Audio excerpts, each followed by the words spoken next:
Mm-hmm. And in this post, he looks at two ancient Taoist texts. Okay. So those are the Gaosham Yuan Tai Shi Jing. Wow, that's a mouthful. Yeah, it's a long one, which translates as the High Above Jade Emperor Fetal Breathing Scripture, Okay. and then also commentaries on this scripture.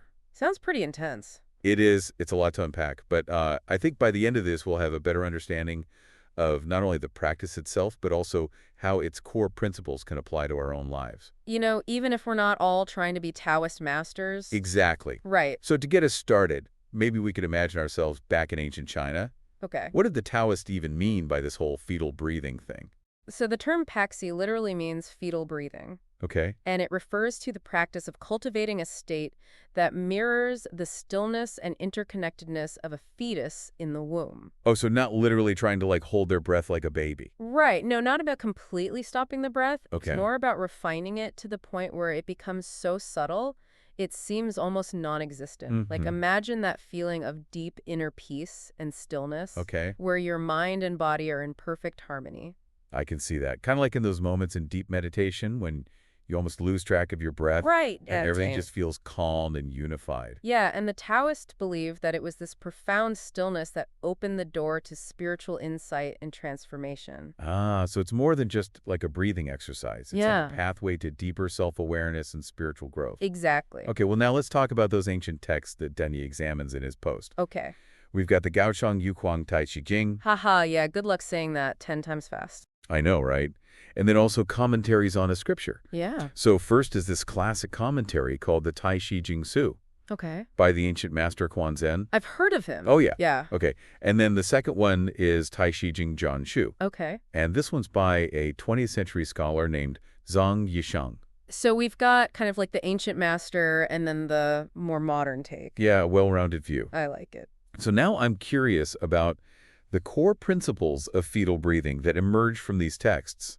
Like, where do we even begin to unpack this? Well, one of the most fundamental principles is the interplay of Shen and Kui. Okay, Shen is often translated as spirit, right? and Kui is the vital energy or life force that flows through all living things. I've heard of both of those before, but how do they relate to, like, fetal breathing? So think of Shen as the rider Okay, and Kui as the horse. okay. And through the practice of fetal breathing, you're refining your breath, Mm-hmm. which in turn helps to tame the horse. Okay, So then the Shen, your spirit, can settle and become more clear. I see. It kind of makes me think of those practices like breath work Right. or mindfulness that help us to regulate our emotions and calm the mind. Yeah, exactly.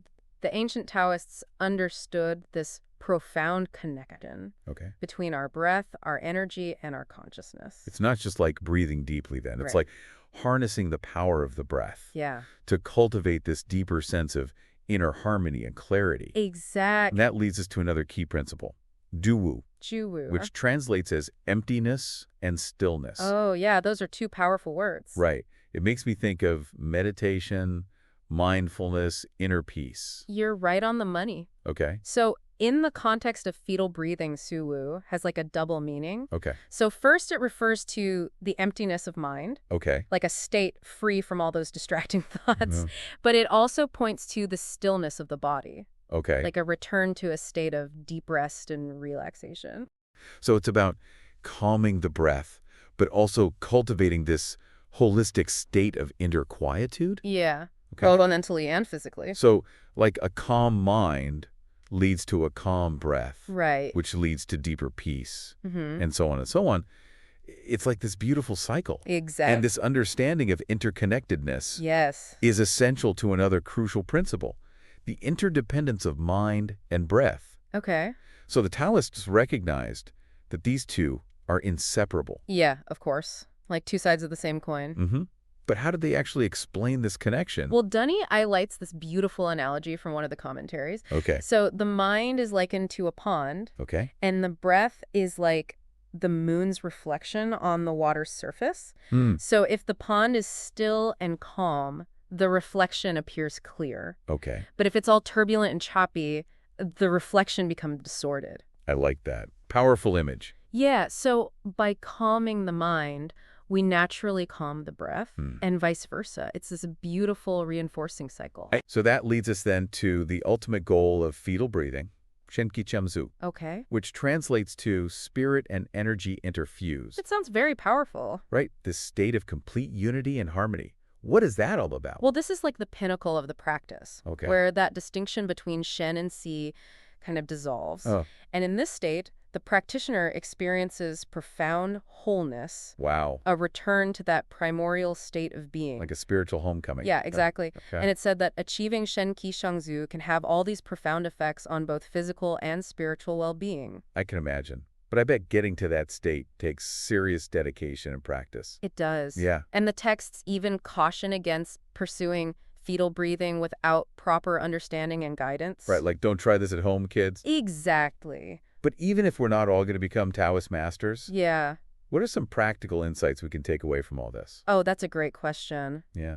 I think there's so much wisdom here that can be applied to like anyone's life. I mean, first and foremost, fetal breathing reminds us of that deep interconnectedness Okay. between our mind, body, and breath. Mm-hmm. Like we're not just a collection of separate parts. Yeah. It's all interwoven. Okay. And we can tap into this through various practices. Okay. You know, whether it's meditation, yoga, or simply taking a few conscious breaths throughout the day. So we don't have to become dedicated practitioners of fetal breathing No. to still experience the benefits. Right. Okay. The second thing is that fetal breathing highlights the importance of cultivating that inner stillness and clarity. Mm-hmm. You know, that state of sewer we discussed Yeah, earlier. it's so important. Yeah, especially in today's world, you know. So busy and overwhelming. Exactly. And finally, I think fetal breathing invites us to explore that subtle, energetic dimension of our being. Which is something that we don't really pay much attention to these days. No, we don't. Yeah. But it's such a crucial part of who we are. Right. And by developing this deeper awareness of our energy, Okay. we can really tap into a source of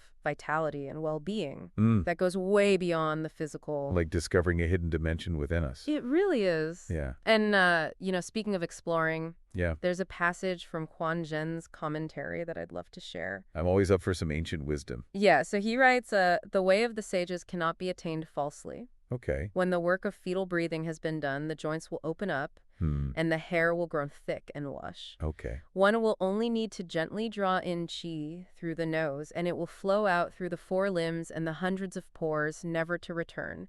As more qi arrives, one only needs to draw it in without exhaling. Wow, what a picture he takes. Right. It sounds like he's describing a state of incredible vitality Yeah. and like energetic abundance. It's evocative imagery. Mm-hmm. And while we might not take it literally, it points to the potential for some pretty profound transformation through this practice. Right, like the body becomes this perfectly tuned instrument, resonating with all this vibrant qi. That's a beautiful way to put it. And, you know, it raises a really important question for our listeners. What's that? Can we tap into this sense of renewal and vitality Okay. in our own lives, Mm-hmm. even if we're not practicing fetal breathing in that traditional sense? That's a good question. What do you think? I think it's absolutely possible. Okay. You know, the principles that underlie fetal breathing are things that we can all practice. Right. So cultivating that inner stillness, Mm-hmm. refining our breath, Yeah. becoming aware of our energy. Yeah. You know, those are all things that we can experience in our daily lives. So even if we're not striving for that intimate goal of Shenki Sanzu, Right. we can still benefit. Exactly. Yeah. And as we wrap up this exploration of fetal breathing, Okay. I want to leave our listeners with a final thought. All right. What if we could approach our lives with the same sense of reverence and curiosity that the Taoists brought to their practice?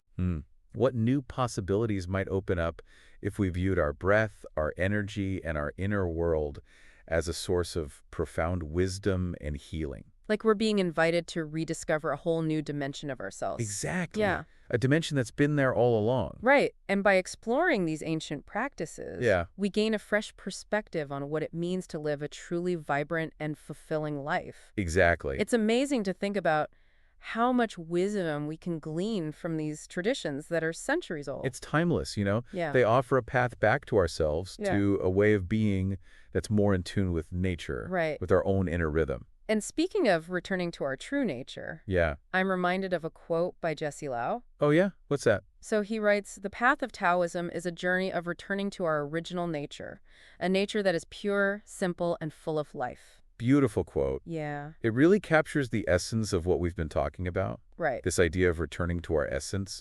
To that pure, vibrant source within us. It's like fetal breathing in its own way Yeah, is pointing us toward that homecoming. It's yeah. not just about mastering this breathing techniques. It's about Yes. rediscovering who we truly are. And remembering that our true nature is already whole and complete and full of life. Right. Sometimes it just takes a little practice, Yeah. a little exploration to reconnect with that truth. So as we wrap up this deep dive into the world of fetal breathing, what's like the one key takeaway you'd want our listeners to walk away with? I think the most important thing is that this ancient practice offers a powerful reminder. Okay. Our breath, our energy, and our inner world are all interconnected. And by cultivating this awareness Okay. of these subtle dimensions of ourselves, Yeah. we can open up so many possibilities for healing, growth, and transformation. It's like we've been given this map to navigate the inner landscape. Yeah. And with each breath, we have this opportunity to explore further, to discover something new. Exactly. And that journey of self-discovery is ongoing. Right. So even if you never formally practice fetal breathing, you can still benefit from its wisdom by simply paying attention to your breath, noticing how it feels, how it changes, Well, how it connects you to your body and mind. Like an invitation to slow down, Exactly. tune in, and rediscover the wisdom that's within each of us. Exactly. So to our listeners, we encourage you to just take a few moments today to just breathe. Yeah. Notice that rise and fall of your chest, the gentle flow of air in and out. Okay. And as you breathe, remember that you are connected to something far greater than yourself, Wow. to a source of energy and vitality Okay. that has been flowing through you since the moment you were born. Beautiful. It's a reminder that even amidst our busy lives, we can always return to that place of stillness, Yeah. reconnect with our true nature, and tap into that boundless potential that resides within us all. It's a beautiful thought to end on. Thank you for joining us on this deep dive. And until next time, may your journey be filled with peace, clarity, and a deep connection to your true nature.